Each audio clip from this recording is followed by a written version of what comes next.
আল্লাহ তাআলা কোরআনে কারিমে বলেছেন মিল্লাতা আবিকুম ইব্রাহিম,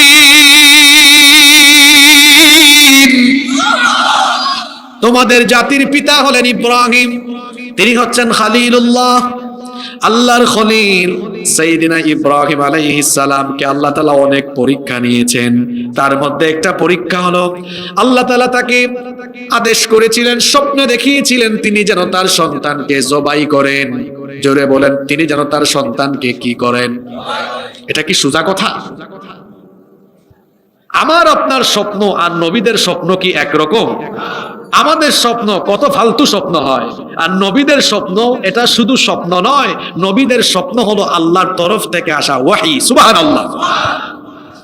তিনি স্বপ্নে দেখার পরে তার ছেলেকে নিয়ে বের হয়েছেন, জবাই করবেন। কার সন্তুষ্টির জন্য? বাবারা শোনেন, জাতির পিতা আল্লাহকে সন্তুষ্টির জন্য আল্লাহর পথে যদি তার ছেলেকে কুরবানি দিতে পারেন, এই বাংলাদেশে কোরআনের রাজ কায়েমের জন্য আমার আপনার ঘরের ছেলেকে কোরআনের ময়দানে আমরা ছেড়ে দিতে পারবো? কারা কারা পারবেন না হাত তুলেন। মাশাআল্লাহ, অসুবিধা নাই, দুই একজন তুলে ফেলছে। এটা আবেগের ঠেলায়, জুসের ঠেলায়, অসুবিধা নাই। আল্লাহ আমাদের বাহিরেরটা নেন না, ভেতরেরটা নেন। সুবহানাল্লাহ। শোনেন, তিনি যখন নিয়ে বের হয়েছেন, শয়তান মানুষের সুরত ধরে এসেছে, এসে বলতেছে, ইব্রাহিম ৮৬ বছর বয়সে তুমি একটা সন্তান পেয়েছো, এই সন্তান ছোট কাল থেকে তাকে নির্বাসনে রেখে দিলে, এখন আবার এই ছেলে যৌবনে পদার্পণের পরে তুমি তাকে নিয়ে যাচ্ছ কুরবানি করতে। ঠিক আছে, আল্লাহ তোমাকে আদেশ করেছেন, কিন্তু তুমিও তো আল্লাহর সাথে কথা বলে চাইলে এই আদেশটাকে আল্লাহর কাছে আবেদন করে এটা থেকে রুখসত দিয়ে অন্য কোনো কিছুও করতে পারতে। শয়তান এসেছে কার সুরতে? জোরে বলেন। ইব্রাহিম আলাইহিস সালাম বলেন, এই তুই তো মানুষ না রে, তুই তো শয়তান, ইবলিস। তিনি বুঝে ফেললেন, পাথর হাতে নিয়ে তিনি তখন ইবলিসকে পাথর নিক্ষেপ করলেন। তিনি তিনবার ইবলিসকে ৩ জায়গায় পাথর নিক্ষেপ করলেন। জাতির পিতা এই আদর্শ, এই কাজ আল্লাহর কাছে এত ভালো লাগলো, জাতির পিতার সন্তানরা যেন কিয়ামত পর্যন্ত জাতির পিতার অনুসরণে হজ আর উমরায় গিয়ে ওই জায়গাতে শয়তানকে ৩ বার পাথর মারে ৩ দিন, আল্লাহ সেই ব্যবস্থা করে রেখেছেন। সুবহানাল্লাহ। হজ আর উমরায় গেলে শয়তানকে জামরাতে পাথর নিক্ষেপ করতে হয় না? এটা শুরু করেছেন আমাদের জাতির পিতা। জোরে বলেন, জাতির পিতা কে? এত আস্তে বললেন, জাতির পিতা কে? তাদের পিতা নিয়ে তারা পড়ে থাকে, আমাদের কিছু যায় আসে না। শুধু তাই নয়, জাতির পিতাকেও যেমন শয়তান ধোঁকা দিয়েছে, জাতির মাতাকেও। হাজেরা আলাইহাস সালাম, তিনি যখন তার স্বামীর সাথে সন্তানকে বের করে দিয়েছেন, ইবলিস এসে বলে, দেখো হাজেরা, তোমার স্বামী কত নিষ্ঠুর। আজকে কি মহিলা প্যান্ডেল আছে? মায়েরা শুনবেন, ইবলিস এসে বলছে, হাজেরা তোমার স্বামী কত নিষ্ঠুর। হাজেরা বলছেন, কেন? তোমার স্বামী তোমার সন্তানকে জবাই করার জন্য বাড়ি থেকে বের হয়েছে। হাজেরা বললেন, এটা কেমন কথা, বাপ কি কখনো সন্তানকে জবাই করতে পারে? ইবলিস এখন কি করবে? কৌশল করে বলল, তোমার স্বামী তোমার আল্লাহর হুকুম মতো তোমার ছেলেকে জবাই করবে। হাজেরা তখন বলল, তোমাকে তো চিনতে পেরেছি, তুমি তো মিস্টার ইবলিস, নইলে তুমি তোমার আল্লাহ কেন বলেছো, তোর আল্লাহ না কেন? তখন তিনিও শয়তানকে তাড়িয়ে দিলেন, বললেন, শোন শয়তান, আমার স্বামী যদি আল্লাহকে সন্তুষ্টির জন্য আমার ছেলেকে কুরবানিও করে ফেলে, আমার অন্তরে এর জন্য বিন্দু মাত্র আফসোস থাকবে না। 5 আগস্টে বাংলাদেশ নতুন করে স্বাধীন হয়েছে, এমনি এমনি না। আপনারা দেখেছেন মায়েরা সন্তানদেরকে রাস্তায় পাঠিয়ে দিয়েছে। জুলাই আগস্টে যে বিপ্লব হয়েছে, এটা কোনো ইসলামী বিপ্লব নয়, এটা গণবিপ্লব, গণ অভ্যুত্থান। কিন্তু খুব শীঘ্রই বাংলাদেশে আরেকটি বিপ্লব অনুষ্ঠিত হবে ইনশাআল্লাহ। সেই বিপ্লব হবে ইসলামী বিপ্লব। সেই ইসলামী বিপ্লবের জন্য চাঁপাইনবাবগঞ্জ সহ গোটা বাংলাদেশের মাদেরকে হাজেরা আলাইহাস সালামের ভূমিকা অবতীর্ণ হয়ে সন্তানদেরকে শাহাদাতের তামান্নায় ঘর থেকে বের করে দিতে হবে। বলতে হবে, কোরআনের মিছিলে গিয়ে কোরআনের রাজ কায়েমে তুমি শহীদ হয়ে যাও, আমি শহীদের মা হতে চাই।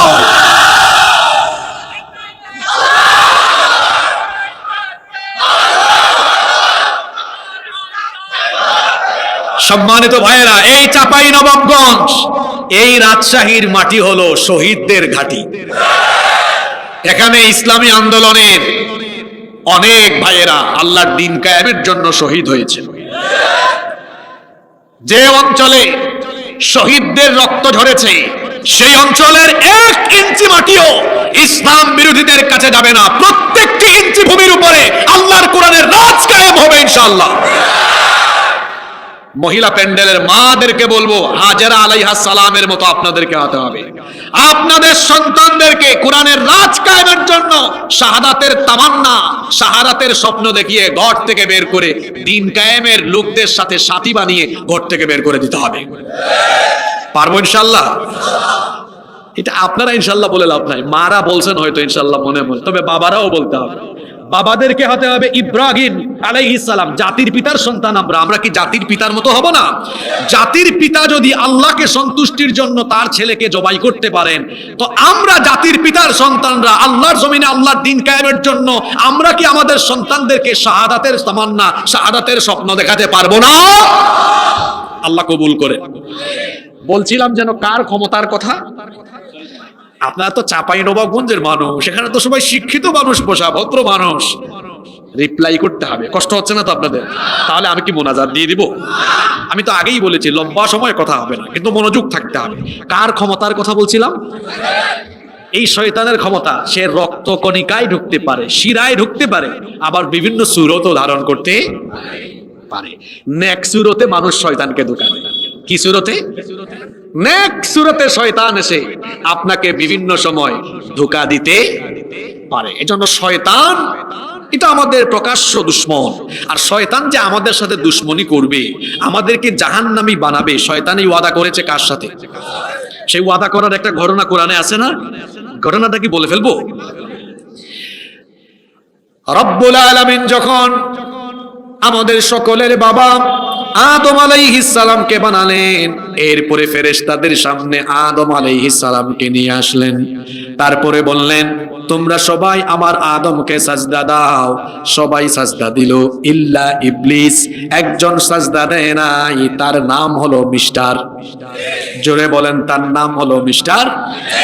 আল্লাহ তাআলা জিজ্ঞেস করলেন, কিরে ইবলিস, সবাই তো আমার আদেশ মান্য করে সাজদা দিল, তুই কেন আমার আদমকে সাজদা দিলি না? ইবলিস তখন বলল, কোরআনে কারীমের 17 নম্বর সূরা সূরাতু বনী ইসরাঈলের 61 নম্বর আয়াত। ইবলিস তখন বলল, ক্বালা আসজুদু লিমান খালাকতা তিনা। ইবলিস বলল, আমি কি এমন কাউকে সাজদা দিব নাকি যাকে তুমি কাদামাটি থেকে বানিয়েছো?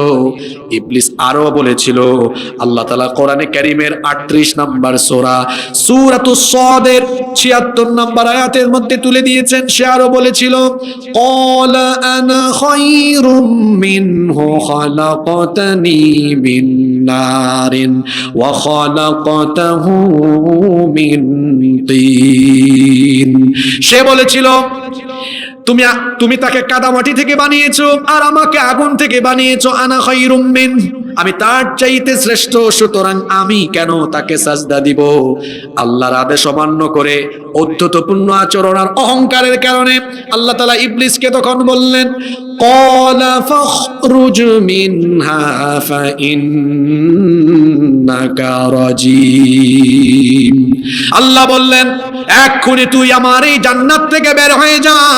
আজকে থেকে তুই আমার জান্নাত থেকে বিতাড়িত হয়ে গেলি। ইবলিস জান্নাত থেকে বিতাড়িত হওয়ার পরে, জান্নাত থেকে যখন আল্লাহ তাকে বের করে দিলেন, তখন তাকে আরো বললেন, ওয়া ইন্না আলাইকা লানাতি ইলা ইয়াউমিদ্দিন। বিচার দিবস পর্যন্ত, কিয়ামত পর্যন্ত তোর উপর আমার লানত। ইবলিস যখন জান্নাত থেকে বিতাড়িত হয়ে গেল, তখন সে বলল, হে আল্লাহ, আমি তোমার কাছে একটা আবেদন করতে চাই। আল্লাহ বললেন, কি আবেদন করবি বল? ইবলিস তখন বলল, ক্বালা রাব্বি ফাআনযিরনি ইলা ইয়াউমি ইউবআসুন। সে তখন বলল, আমাকে পুনরুত্থান দিবস পর্যন্ত, কিয়ামতের দিন পর্যন্ত হায়াত দাও, সুযোগ দাও, অবকাশ দাও। আল্লাহ তাআলা তখন বললেন, ফা ইন্নাকা মিনাল মুনযারিন, ঠিক আছে যা, তোকে আমি কিয়ামত পর্যন্ত সুযোগ দিলাম, হায়াত দিলাম, ইলা ইয়াউমিল ওয়াক্তিল মালুম, নির্ধারিত সময় পর্যন্ত তোকে সুযোগ দেওয়া হলো।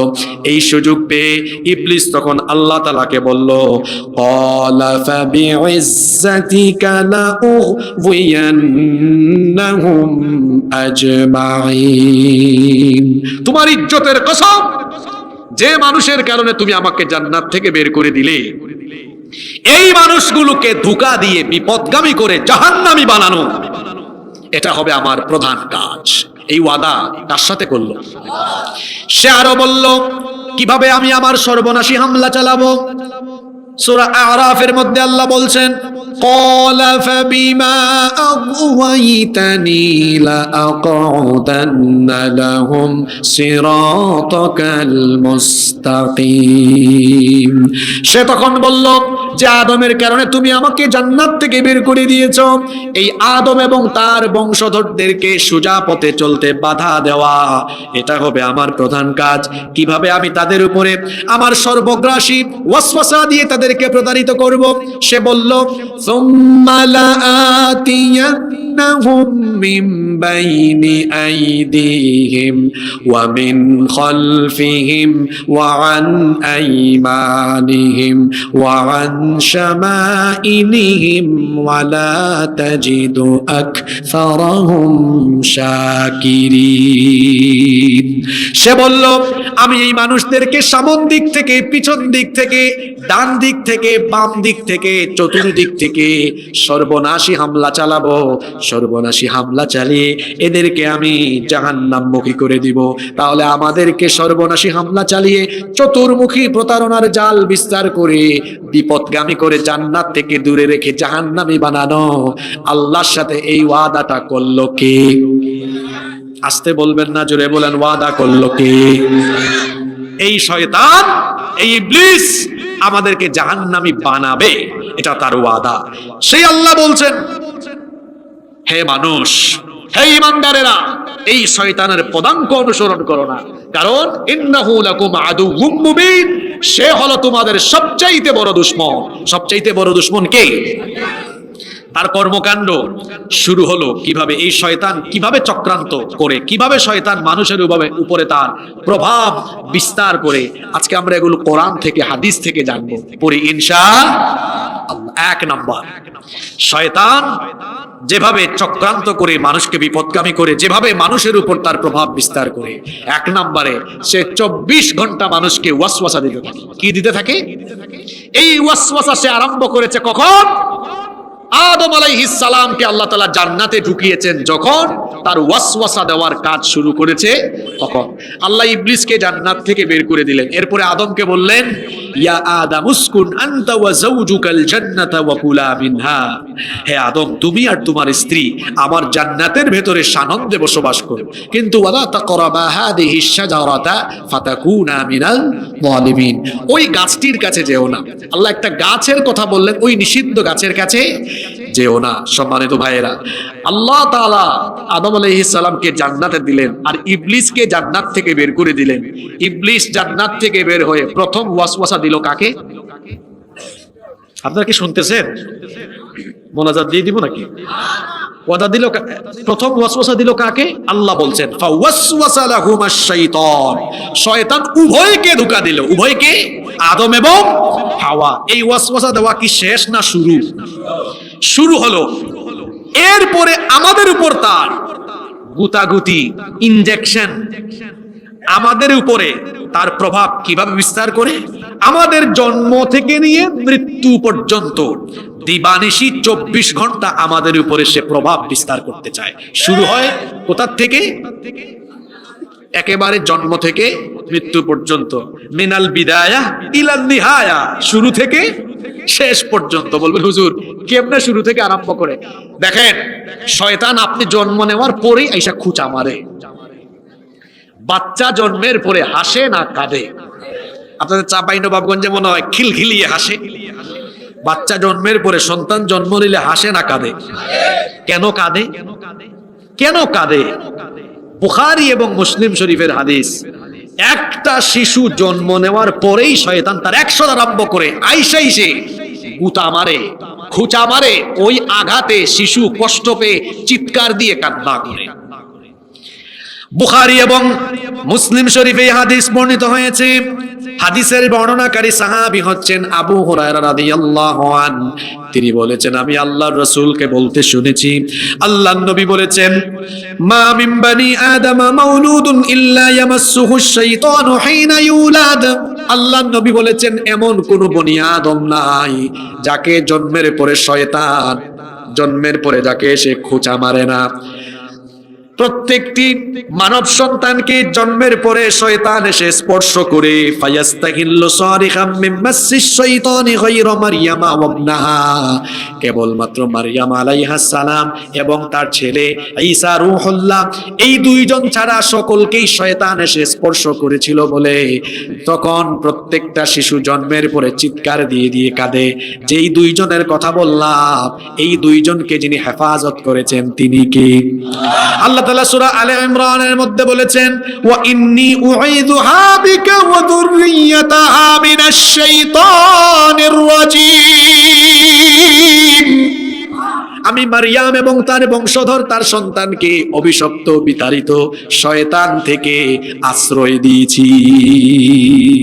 শয়তান কিভাবে আমাদের উপরে প্রভাব বিস্তার করে? ওই যে দেখেন না, মাঝে মাঝে কয়েকজনের গুতা মারে, জান্নাতি পরিবেশ, কোরআনের পরিবেশ থেকে ওই ব্যক্তির মন শয়তান ডাইভার্ট করে অন্যদিকে নিয়েছে বলে একটু পরে পরে শয়তানের খোঁচায় ওইটা আস্তে করে দৌড় মারে। কথা বুঝেন নাই? তাহলে শয়তান এই জায়গায় সফল না বিফল? জোরে বলেন, শয়তান সফল না বিফল?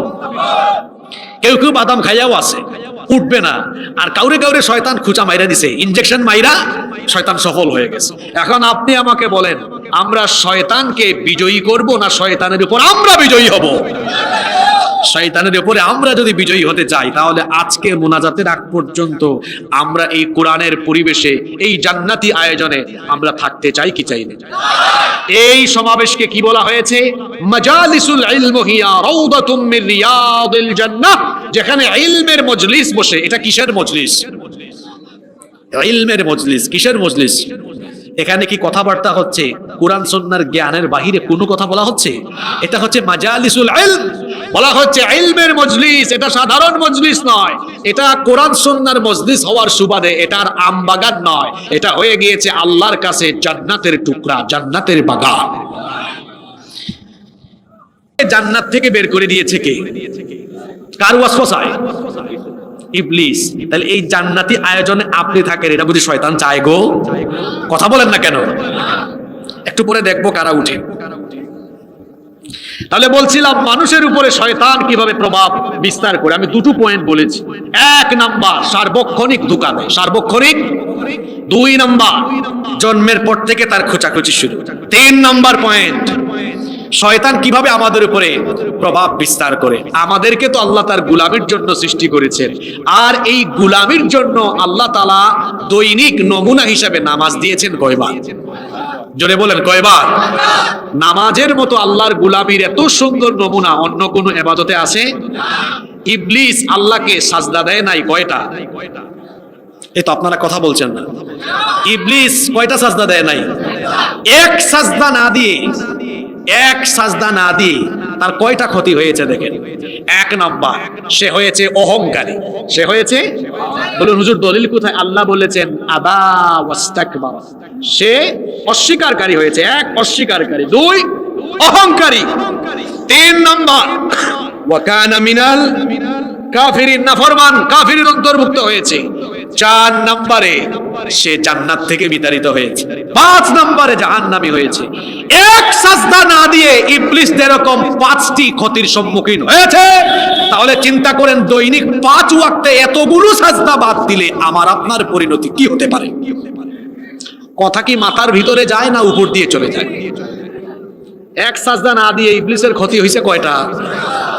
আপনার ক্ষতি হয় কয়টা গো? ইবলিস আল্লাহকে সাজদা না দিয়ে যেমন সে ক্ষতিগ্রস্ত হয়েছে, ইবলিস চায় প্রত্যেকটা মুসলমানকে সাজদা থেকে দূরে রাখা যায় কিনা।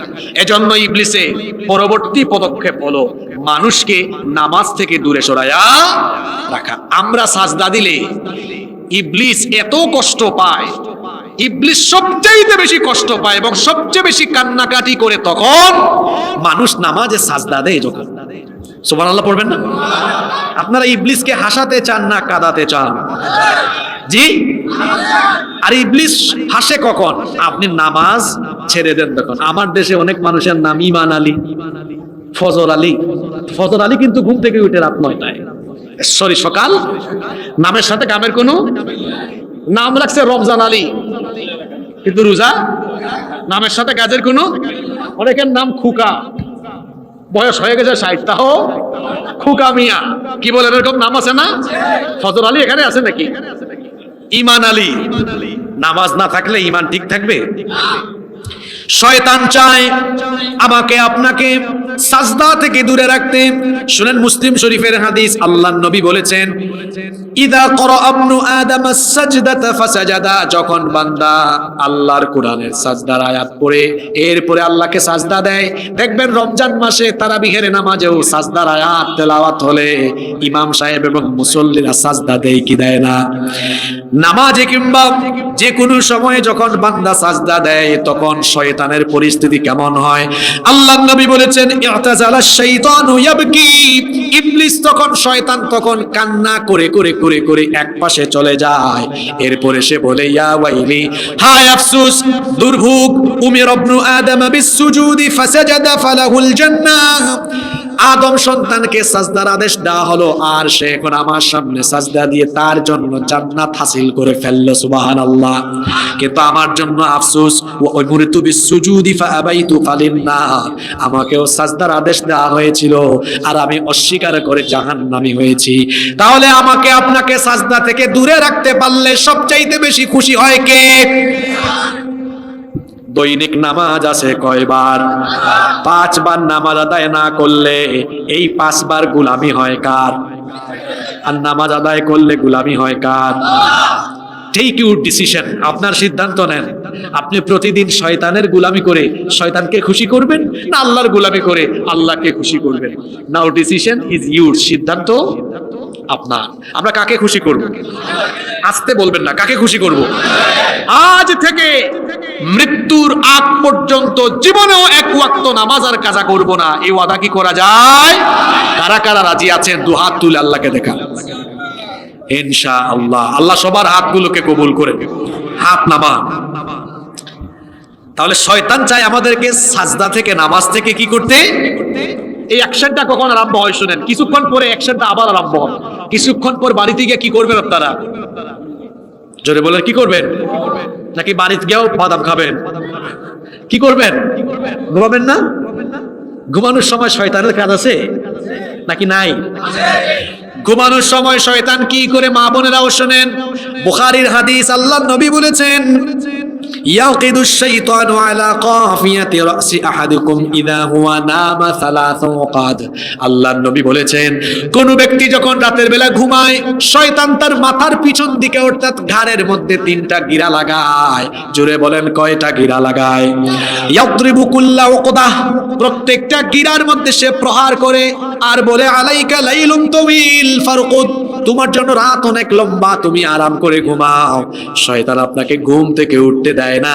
দেখবেন গ্রীষ্মকালে সারা রাত গরম লাগলেও শেষ রাতে দেখবেন আরামের ঘুম আসে।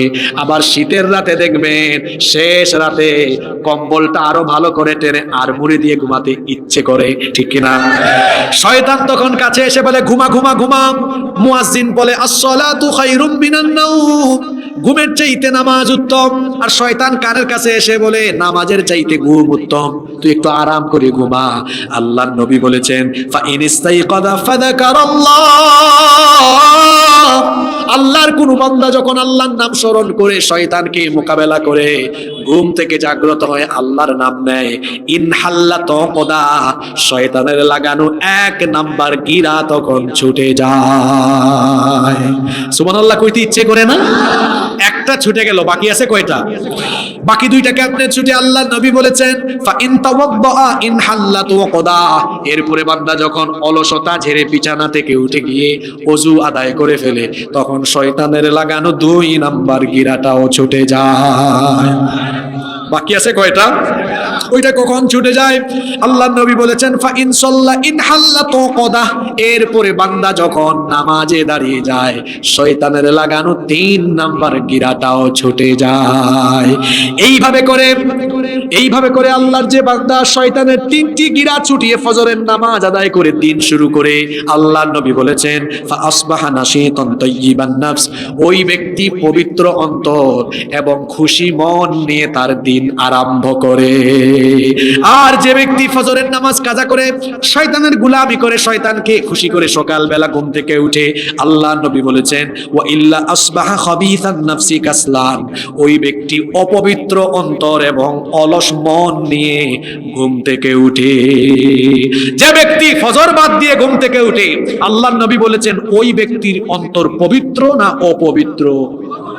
আর যে ব্যক্তি ফজর দিয়ে দিন শুরু করে তার অন্তর পবিত্র। সুবহানাল্লাহ। সম্মানিত ভাইয়েরা, তাহলে আমরা সকালবেলা পবিত্র অন্তর আর খুশি মনে দিন শুরু করতে চাই কি চাই না? তাহলে ফজরও যেন ঠিক থাকে। ঠিক থাকবে তো? আর ঠিক থাকবে কেমনে? এই যে রাত 11:30টায় প্রধান বক্তা উঠাইলেন, এই অভ্যাসগুলো ছাড়েন, নইলে চাপাই নবাবগঞ্জের শিবগঞ্জে দাওয়াত নেওয়া ছেড়ে দিব। 12টার আগে মাহফিল শেষ করে দিতে হবে। শেষ করে দিতে হবে না? আরে ফজরের নামাজ আর কাজা হওয়ার কোনো সম্ভাবনা। তাহলে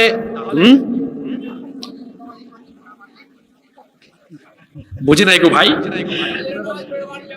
ও মাশাআল্লাহ, তেজ আছে গো, খুব তেজ। দেখেন তাহলে মানুষের উপরে শয়তান কিভাবে প্রভাব বিস্তার করে। আমরা 3টা পয়েন্ট বলেছি এই পর্যন্ত। কয়টা? এখন একটা মজার কথা আছে, একটা ঘটনা বলবো। ঘটনাটা বলবো? মজার একটা ঘটনা আছে। আগে পয়েন্টগুলো মনে করাই দিই। 1 নাম্বার, সারাক্ষণ শুধু কি দেয়? পয়েন্টগুলো দেখি, মনে রাখতে হবে। সারাক্ষণ কি দেয়? ওয়াসওয়াসা। 2 নম্বরে সে যেটা করে এই শয়তান জন্মের পরেই কাম শুরু করে। 3 নাম্বার, নামাজে আমাদেরকে যাইতেই দেয়, কিন্তু শয়তানকে যদি কেউ মোকাবেলা করে ফেলে, কেউ যদি নামাজে যাওয়ার সিদ্ধান্ত নেয়, তখন 4 নম্বরে শয়তান যে কাজটা করে, শয়তান তখন আপনাকে নামাজের জামাত থেকে ফিরায় রাখতে চায়। নামাজ কি একা একা ফরজ না জামাতে ফরজ? একা একা নামাজ আদায়ের চাইতে জামাতে নামাজ আদায়ে কয় গুণ সওয়াব বেশি? এখন একটা ঘটনা মনে পড়লো। শয়তান এটা কি জাতের শয়তানি করে, এটা কোনো হাদিস না, কিন্তু একটা শিক্ষামূলক ঘটনা। শুনতেছেন আপনারা? এক বুজুর্গ ব্যক্তি, শয়তান তাকে ফজরের টাইমে খুব চেষ্টা করেছে আজকে ঘুম পাড়ায় রাখবে, কিন্তু না, এই ব্যক্তি ঘুম থেকে জাগ্রত হলেন, ওযুও করলেন, এখন নামাজেও চলে যাবেন। শয়তান চিন্তা করলো, এত চেষ্টা করলাম লোকটাকে ফজরের নামাজ কাজা করাবো, কিন্তু পারলাম না। যেহেতু নামাজ আদায়ের সিদ্ধান্ত নিয়েই ফেলেছে, তারে এখন আমি আর মসজিদে যাইতে দিব। আজকে আলোচনা শুরু করেছিলাম, শয়তান নবীজি ছাড়া মানুষের সুরত ধরতে। শয়তান কি করেছে? সলিমুদ্দিন কলিমুদ্দিনের সুরত ধরছে। বৃষ্টির রাত, সারা রাত বৃষ্টি হয়েছে, ফজরেও গুড়ি গুড়ি বৃষ্টি হচ্ছে, দরজার মধ্যে নক। ওই বুজুর্গ ব্যক্তি দরজা খুলে দিয়েছে, বলল ভাই বাহিরে বৃষ্টি হচ্ছে, আপনি কি বৃষ্টির মধ্যে নামাজে কষ্ট করে যাবেন? ঘরে নামাজ পড়া আজকে শুয়ে থাকেন। না, বৃষ্টি হোক, আমি জামাত মিস দিব।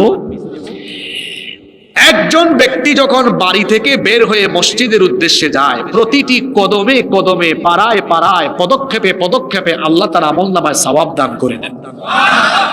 তো শয়তান কি এটা চাইবে? বলল ভাই আপনি যেহেতু মসজিদে যাওয়ার সিদ্ধান্ত নিয়েই ফেলছেন, আমার কাঁধের উপর উঠেন, আমার কাঁধের উপর উঠেন। বুজুর্গ ব্যক্তি বললেন তোমার কাঁধের উপর উঠবো কেন? সে শয়তান তখন বলল যে কাঁধের উপর উঠবেন, রাস্তায় কাদা আছে তো আপনার কষ্ট হবে। এই ঘটনাটা কি জন্য বললাম? শয়তান সে যখন দেখে আপনি নামাজে চলে গেছেন, তাও আপনারে ছাড়ে না, আপনাকে জামাত থেকে ফিরায় রাখতে চায়। শুধু তাই না, আপনি জামাতে দাঁড়িয়ে গেলে আপনাদের কি মনে হয় তার কর্মসূচি থেমে যায়? এখন নামাজের জামাতেও আপনার নামাজ যেন নষ্ট হয়, নামাজে খুশু খুদু এর মধ্যে ঝামেলা লাগায় দেয়।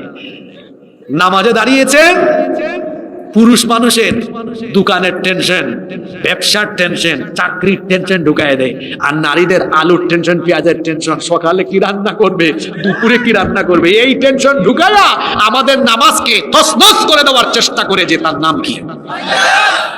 শয়তান কিভাবে নামাজের ভেতরে হামলা চালায়, আরেকটা ঘটনা মনে পড়ছে, বলবো।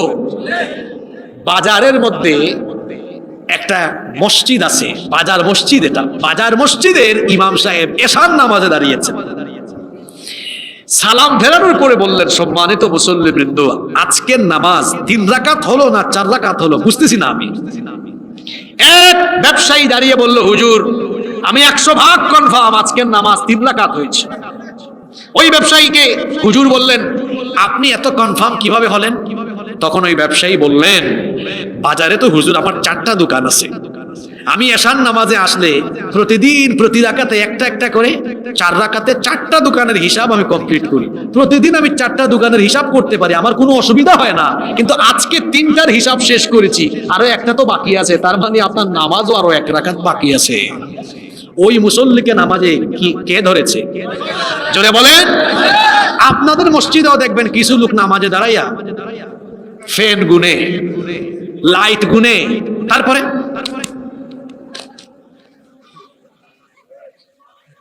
করে না।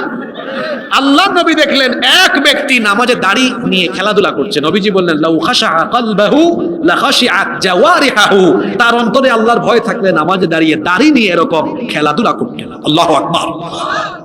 শয়তানের হামলা নামাজেও বাদ, নামাজেও, মাহফিলেও বাদ নাই, মাহফিলেও বাদ নাই। বলবেন হুজুর কেমন? বলবো মাহফিলেও বাদ নাই। আপনাদেরকে যত লেট করে কথা শোনানো যায় তত তো শয়তান খুশি। এটা তো বিজ্ঞানের কথা। রাত যখন গভীর হয় মানুষের এই ব্রেইনও তখন তত বেশি ক্লান্ত হয়, কথাগুলো ঢুকে না। তো শয়তান চেষ্টা করে একটু দেরি হোক, আবার আপনাদেরকেও যাতে এখানে না রাখতে পারে। ওই যে তাকায় দেখেন হামলা কিভাবে চলতেছে, দেখছেন? কার হামলা? এই ওয়াদা ছিল তা, বলছে সামনে থেকে, পিছন থেকে, ডান থেকে, বাম থেকে হামলা চালাইয়া দেখবো এরা কোরআনের পথে, দিনের পথে কেমনে চলে। আর আমরা আজকে সিদ্ধান্ত নিলাম, আমরাও ডান দিক, বাম দিক, সামন দিক, পিছন দিক, সব দিক থেকে শয়তানকে মোকাবেলা করব। পারবেন নাকি মুখে মুখে ঠিক কইলেন? আমরা কথায় নয়, আমাদের দেশে হবে সেই ছেলে কবে, কথায় না, বড় হয়ে আমরা কাজ করে প্রমাণ করবো ইনশাআল্লাহ। আমরা কি আর 20 মিনিট থাকতে পারবো? ইনশাআল্লাহ। এত সুন্দর কথা আপনাদের, মাশাআল্লাহ। আপনাদের তো মনে হয় এই শো এটা আপনারা বাদ দিয়ে ফেলেছেন, তাই না? খুব সুন্দর আপনাদের ভাষা। আপনাদের চাপাই নবাবগঞ্জের মানুষের আচার আচরণ যেমন সুন্দর, আপনাদের ভাষাও তেমন সুন্দর, আলহামদুলিল্লাহ পড়ে। আবার এই চাপাই নবাবগঞ্জকে, এই চাপাই নবাবগঞ্জের মাটিকে বলা হয় এটা ইসলাম আর ইসলামী আন্দোলনের ঘাঁটি, তাই না? আল্লাহ আমাদেরকে কবুল করেন। শয়তান কিভাবে আমাদের উপরে প্রভাব বিস্তার করে? 5 নম্বর পয়েন্ট, শয়তান আমাদের মধ্যে হৃদ্যতা, আন্তরিকতা, ভালোবাসার বন্ধনকে ছিন্ন করে সব সময় আমাদের মধ্যে ফিতনা লাগাতে চায়, আমাদের মধ্যে গ্যাঞ্জাম লাগাতে চায়। ভাইয়ে ভাইয়ে ক্লেশ, ভাইয়ে ভাইয়ে ঝগড়া আমাদের সমাজে তো নাই। বড় ভাই ছোট ভাইদের সম্পত্তি গ্রাস করে খেয়ে ফেলেছে, এগুলো আপনাদের এলাকায় নাই? স্বামী স্ত্রীতে ঝগড়া আছে না নাই? স্বামী স্ত্রী সম্পর্ক এটা জান্নাতি পবিত্র সম্পর্ক। আপনি চিন্তা করেন, একজন পুরুষ আর একজন নারী বিবাহের আগ পর্যন্ত একজন আরেকজনের দিকে তাকানোও গুনাহ, আর বিবাহের পরে একজন আরেকজনের দিকে তাকালেও সওয়াব, স্পর্শ করলেও সওয়াব, একজন আরেকজনকে ভালোবাসলেও সওয়াব। সুবহানাল্লাহ। শয়তান চায় স্বামী স্ত্রীর এই বরকতময় সম্পর্ককে নষ্ট করতে। এমনকি শয়তানের একটা বাহিনীও আছে। শয়তানের কি আছে? ঘটনা তো আরেকটা মনে পড়ে গেছে, বলবো। আল্লাহর নবী বলেছেন, ইন্না ইবলিসা ইয়াদাউ আরশাহু আলাল মা, ইবলিস পানির উপরে তার সিংহাসন স্থাপন করেছে। সুম্মা ইয়াবাতু সারায়াহু, অতঃপর সে তার বাহিনী প্রেরণ করে যাতে করে মানুষের মধ্যে ফিতনা ফাসাদ লাগানো যায়। মাঝে মাঝে সে তার বাহিনী নিয়ে বৈঠক করে তারপরে জিজ্ঞেস করে, তোমরা কে কি করেছো? তখন তার বাহিনীতে থাকা এরা ইবলিসকে বলে, ফাআলতু কাযা ওয়া কাযা, আমি এটা করেছি, আমি ওটা করেছি। কেউ বলে, আমি অমুককে নামাজ থেকে দূরে রেখেছি, আমি অমুককে মাহফিল থেকে দূরে রেখেছি। আমি অমুককে দুর্নীতির কাজে লাগিয়েছি, সুদের সাথে সম্পৃক্ত করেছি। ইবলিস এগুলো শুনে বলে মা সানাতা শাইআ, তুমি তেমন কিছু করো নাই। কিন্তু কেউ যদি এসে বলে মা তারাকতুহু হাত্তা ফাররাকতু বাইনাহু ওয়া বাইনা ইমরাআতিহি, আমি অমুক ব্যক্তি আর অমুক ব্যক্তিকে তার স্ত্রীর সাথে ঝামেলা লাগায়া দিয়েছি, স্বামী স্ত্রীর মধ্যে ভেজাল লাগিয়ে দিয়েছি, ইবলিস তখন বলে তুমি আমার যোগ্য সৈনিক, তুমি আমার যোগ্য উত্তরাধিকার, আসো আসো আমার সঙ্গে আলিঙ্গন করো। ইন্না লিল্লাহি ওয়া ইন্না ইলাইহি। তাহলে কোন সম্পর্কে ভেজাল লাগালে ইবলিস সবচেয়ে খুশি হয়? জোরে বলেন। স্বামী স্ত্রী সম্পর্কে। এজন্য কোন স্বামী যারা বিবাহ করেছেন স্ত্রীর সাথে খারাপ আচরণ করবেন না। যদি স্ত্রীর সাথে খারাপ আচরণের মন মানসিকতা কখনো তৈরি হয়, আজকের ওয়াজ থেকে, আলোচনা থেকে এই বিষয়টা শিক্ষা নিয়ে যান। যদি স্ত্রীর উপরে, বিবির উপরে কখনো আপনার নাখুশি ভাব আসে কিংবা বিশৃঙ্খলা বা ঝগড়ার পরিবেশ সৃষ্টি হয়, বুঝবেন এখানে স্বামী স্ত্রীর মাঝখানে 3 নাম্বার আরেকজন কাজ করছে, তার নাম। আমার যে সকল বোনেরা মাহফিলে এসেছেন তাদেরকে বলছি, স্বামীর খেদমত করবেন, স্বামীর আনুগত্য করবেন, অযথাই স্বামীকে চাপাচাপি করবেন না, দোষারোপ করবেন না। স্বামী যদি অল্প বেতন পায়, কম পয়সা উপার্জন করে, স্বামীর সাথে খিটখিট আচরণ করবেন না।